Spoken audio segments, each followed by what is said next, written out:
So for the last week or so I've been filming my YouTube videos on this Lumix G3 camera that I bought for £95. I've obviously added a few accessories to it, but I seen one on eBay which was the model up from this, which is the G3 model, so I've bought it. So today I'm going to do kind of classic YouTube unboxing video and see what I got for £85 and maybe try it out over the next week or so. So what I got for the money for the £85 was the camera body, the battery and the battery charger, no SD card or lens.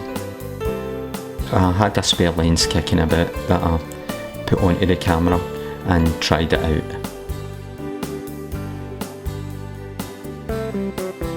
I'm shooting the last bit of the video on the camera that I've just unboxed, and I'm outside and it's just the internal mic, it's working, and it started to pour with rain.